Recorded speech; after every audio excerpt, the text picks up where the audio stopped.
बॉलीवुड की dream girl Hema Malini ने खुलासा किया है कि उन्होंने अभिनेता धर्मेंद्र से ही शादी क्यों की थी। इसका कारण जानकर आप लोग भी सोच में पड़ जाएंगे कि धर्मेंद्र जैसा शरीफ सा दिखने वाला अभिनेता आखिर इतना गंदा और शर्मनाक काम कैसे कर सकता है। क्या आपको पता है कि राजेश खन्ना ने अपनी ही पत्नी डिंपल कपाड़िया को करोड़ों रुपए की दौलत से बेदखल करने के बाद लात मारकर घर से बाहर निकाल दिया था, वो भी सिर्फ इसलिए क्योंकि डिंपल कपाड़िया उनके शरीर की भूख को शांत नहीं कर पाई।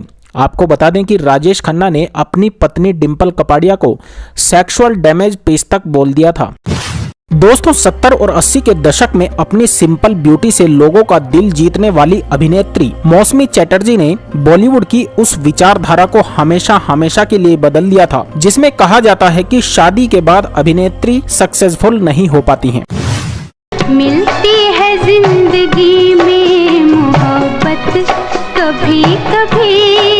बॉलीवुड की ड्रीम गर्ल हेमा मालिनी ने खुलासा किया है कि उन्होंने अभिनेता धर्मेंद्र से ही शादी क्यों की थी। क्योंकि ये क्या कह रहे हैं? इसकी तो आदत है बक बक करने की। इसका कारण जानकर आप लोग भी सोच में पड़ जाएंगे कि धर्मेंद्र जैसा शरीफ सा दिखने वाला अभिनेता आखिर इतना गंदा और शर्मनाक काम कैसे कर सकता है। चलो भाई लोग अपना अपना माल उठाओ। जियो गीता क्या बराबर की ढेरियां बनाई है वाह का। लेकिन ये चौंकाने वाला राज खोलने से पहले अगर आपको भी धर्मेंद्र और हेमा मालिनी की जोड़ी अच्छी लगती है तो कृपया करके इस वीडियो को यहीं पर लाइक और शेयर जरूर कर दें। ये गांव खेड़ा है साहब, यहाँ मोटर गाड़ी नहीं मिलेगी कि बैठे और गर्र से चल दिए।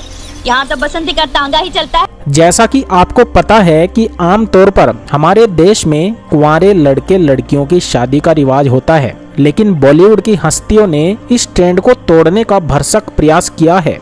भारतीय फिल्म इंडस्ट्री में ऐसी कई सारी अभिनेत्रियां हैं जिन्होंने शादीशुदा मर्दों को अपने जीवन साथी के रूप में चुनना पसंद किया। गुजरे जमाने से लेकर नए दौर तक बॉलीवुड में कई सारी ऐसी अभिनेत्रियां हैं जिन्होंने समाज की परंपरा से अलग हटकर एक ट्रेंड सेट किया है। जी हाँ दोस्तों, हम यहाँ पर बात कर रहे हैं हेमा मालिनी और धर्मेंद्र के बारे में। कोई हसीना जब रूठ जाती है तो। लेकिन धर्मेंद्र और हेमा मालिनी का वो राज खोलने से पहले आपको बता दें कि इन दोनों की लव स्टोरी किसी फिल्मी कहानी से कम नहीं है। शराफत छोड़ दी मैंने।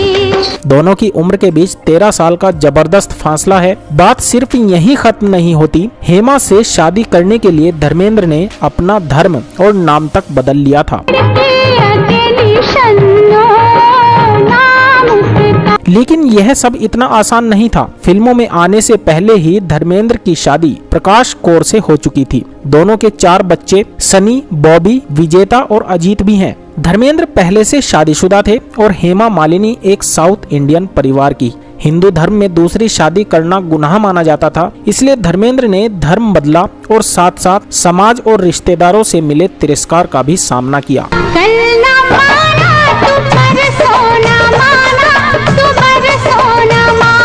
उनका यह अफेयर विवादित होने के साथ साथ चर्चित भी रहा। धर्मेंद्र की शादी फिल्म इंडस्ट्री में उनके आने के पहले ही हो चुकी थी। हेमा मालिनी के साथ उन्होंने कई फिल्में की, लेकिन फिल्म शोले तक आते आते उनका प्यार परवान चढ़ चुका था। मैं कहीं कभी न बन जाऊं तेरे प्यार में। धर्मेंद्र और हेमा मालिनी के अफेयर पर वैसे तो कोई पाबंदियां नहीं थी, लेकिन बॉलीवुड में यह चर्चा होती जरूर थी कि धर्मेंद्र शादीशुदा होते हुए भी कुंवारी अभिनेत्री के साथ फ्लर्ट कर रहे हैं। यही नाराजगी हेमा के परिवार को भी थी, इसलिए हेमा का परिवार इस शादी के लिए कभी राजी नहीं था। दिल कहे रुक जा रे रुक जा, यहीं पे कहीं जो बात। हालांकि धर्मेंद्र की पत्नी की तरफ से इस बारे में कोई बयान कभी नहीं आया। हेमा का साउथ इंडियन परिवार इस शादी से बिल्कुल खुश नहीं था। एक तो धर्मेंद्र पंजाबी थे, दूसरा वह पहले से ही शादीशुदा थे।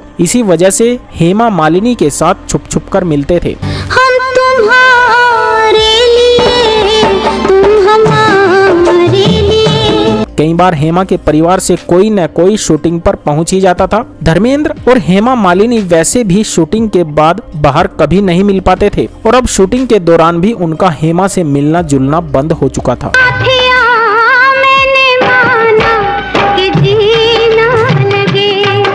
धर्मेंद्र और हेमा मालिनी एक तरह के पहरे के बीच शूटिंग करते थे। तब धर्मेंद्र ने इसका एक नया तोड़ निकाला। जिन जिन फिल्मों में वह हेमा मालिनी के साथ शूट कर रहे होते थे, उन फिल्मों के कैमरामैन को वह पटा लेते थे। हेमा के साथ रोमांटिक सीन के रिटेक बार बार हों, इसके लिए वो कैमरामैन से कह देते थे कि उसे इस शॉट को एक बार में ओके नहीं करना है। कभी कैमरामैन लाइट कम होने की बात करता तो कभी कोई और बहाना बना देता। धर्मेंद्र ने इसका भी एक कोड वर्ड इजाद कर लिया था। जब सीन को रिटेक कराना होता था तो वह होले से अपना कान छू लेते थे। हेमा मालिनी ने अपनी किताब Hema Malini beyond the dream girl में बताया था कि परिवार वाले उनके साथ सेट पर जाने लगे ताकि मैं धर्मेंद्र के नजदीक ना पहुंच सके। इतनी बड़ी भीड़ का प्यार मैं रखूंगा कहाँ मेरे हमदम मेरे दोस्त। इज्जतें शोहरतें उल्फतें चाहते सब कुछ इस दुनिया में रहता नहीं। आज मैं जहाँ हूँ कल कोई और था। ये भी एक दौर है, वो भी एक दौर था। दोस्तों, सुपरस्टार राजेश खन्ना किसी पहचान के मोहताज नहीं है। आते जाते खूबसूरत आवारा सड़कों पे कभी कभी लड़कियों के बीच उनकी दीवानगी इतनी ज्यादा थी कि उन्हें खून के खत लिखे जाते थे।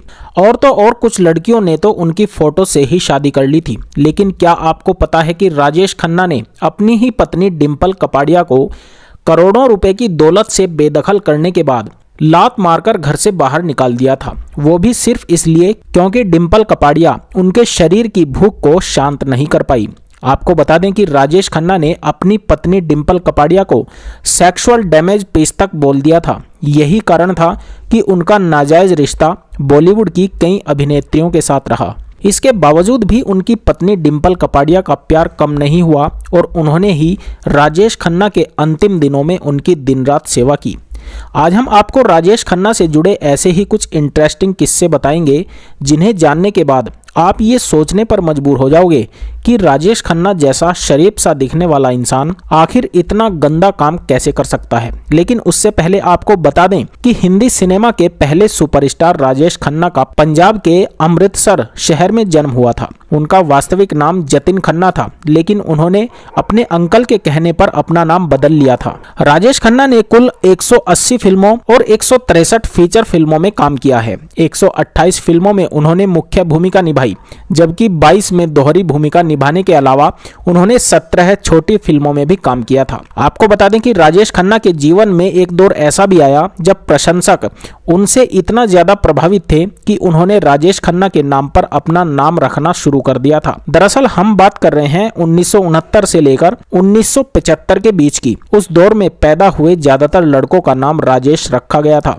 राजेश खन्ना को अभिनय स्कूल के जमाने से ही खूब भाता था और कॉलेज पहुंचते पहुंचते उनकी रुचि अभिनय के प्रति और भी ज्यादा बढ़ गई। आपको जानकर हैरानी होगी कि राजेश खन्ना को उनके करीबी रिश्तेदारों ने पाला था, वो भी बड़े लाड़ प्यार के साथ। राजेश खन्ना को उन लोगों ने कभी भी परायापन महसूस नहीं होने दिया था। अभिनय के क्षेत्र में अपना करियर बनाने के लिए उन्होंने फिल्म निर्माताओं के दफ्तरों के खूब चक्कर काटे हैं। साल 1966 में उनकी पहली प्रदर्शित फिल्म आखिरी खत रिलीज हुई थी, जिसमें उनके काम को सराहा गया था। हालांकि 3 साल बाद आराधना और दो रास्ते जैसी फिल्मों के सफल होने के बाद उनके करियर का ग्राफ ऊपर की ओर बढ़ना शुरू हो गया था। सिने जगत के लोग राजेश खन्ना को प्यार से काका कहकर पुकारते थे। उन्होंने संघर्ष के दिनों में भी अपनी रहीशी को कम होने नहीं दिया। उस दौर में वो महंगी कार से फिल्म निर्माताओं के यहाँ जाया करते थे, जब किसी के पास भी ऐसी कार नहीं हुआ करती थी। हालांकि फिल्म हिट होने के बाद उनके जीवन का संघर्ष कम हो गया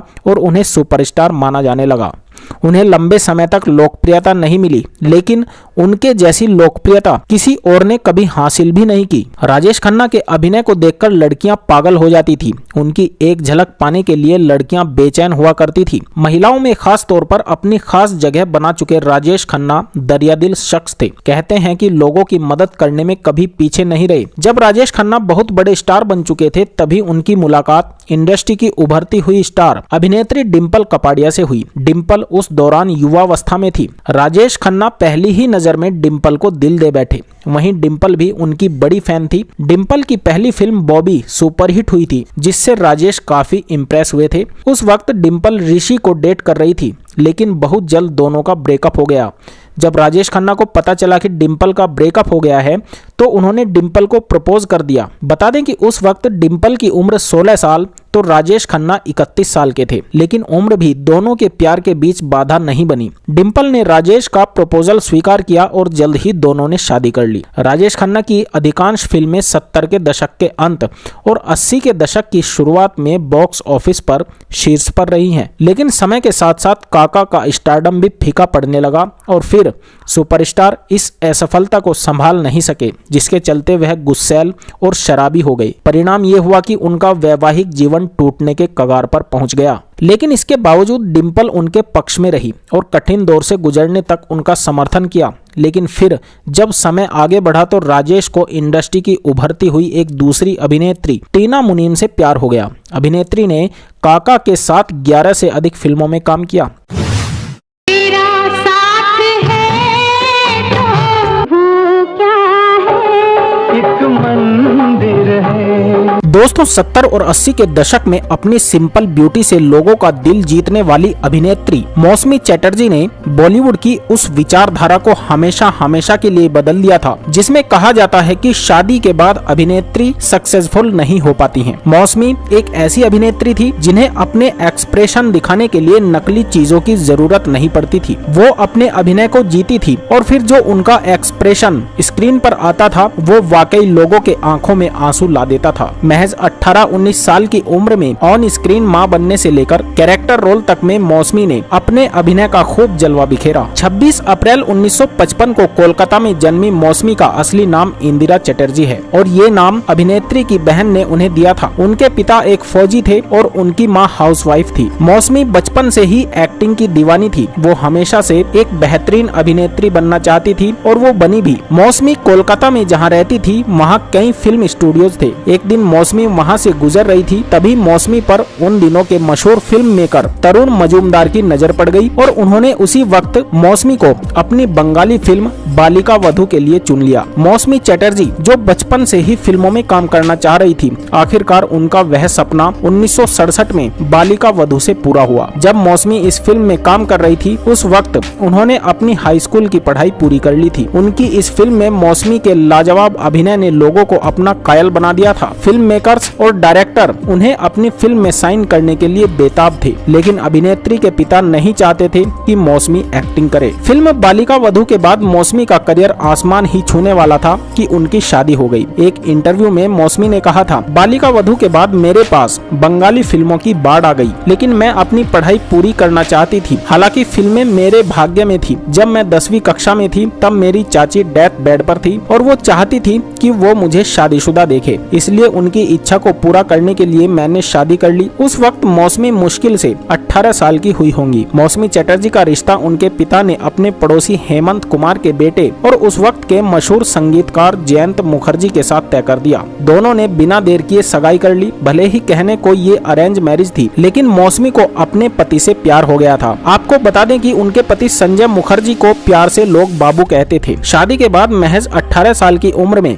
मौसमी चटर्जी ने अपनी पहली बेटी पायल चटर्जी, जो कि अब इस दुनिया में नहीं है, उनको जन्म दिया था। मौसमी ने उस वक्त अपने करियर की ऊंचाइयों को छुआ ही था कि उनकी गोद में नन्ही पायल आ गई। कई लोग मौसमी के डूबते करियर का दोष कम उम्र में ही उनके बच्चों के जन्म को देते हैं। बॉलीवुड में अक्सर अभिनेत्रियां शादी के बाद फिल्मी दुनिया से दूरी बना लेती हैं। इसके बहुत कारण होते हैं, जिनमें से पति को उनकी वाइफ का फिल्मों में काम करने से आपत्ति होना भी होता है। लेकिन इस जगह मौसमी बहुत किस्मत वाली निकली और इस बात को वो कई इंटरव्यूज में कह चुकी हैं। एक इंटरव्यू में मौसमी ने कहा था, मैं बहुत किस्मत वाली हूँ क्योंकि शादी के बाद मेरे पति व ससुर ने मुझे फिल्मों में काम करने के लिए प्रेरित किया। उन्होंने मेरे स्किल्स को पहचाना और मुझे शादी के बाद भी काम करने की इजाजत दी। पति व ससुर के द्वारा लगाए गए पंखों के साथ मौसमी चटर्जी ने बॉलीवुड की ओर रुख किया। बॉलीवुड के मशहूर डायरेक्टर शक्ति सामंत ने अपनी फिल्म अनुराग में मौसमी को कास्ट किया। इस फिल्म में उन्हें एक अंधी लड़की का किरदार दिया गया था जिसे अपने हीरो से प्यार हो जाता है। ये फिल्म उस वक्त सुपरहिट साबित हुई। हुई थी। यही नहीं, मौसमी बेस्ट अभिनेत्री के लिए फिल्म फेयर अवार्ड में नॉमिनेटेड भी हुई थी। हालांकि शायद ही आपको पता होगा कि इस फिल्म के लिए पहले मौसमी ने मना कर दिया था। उन्हें लगा था कि वो बिना ट्रेनिंग के किसी अंधी लड़की का किरदार नहीं निभा पाएंगी, लेकिन मौसमी वाकई टैलेंटेड थी।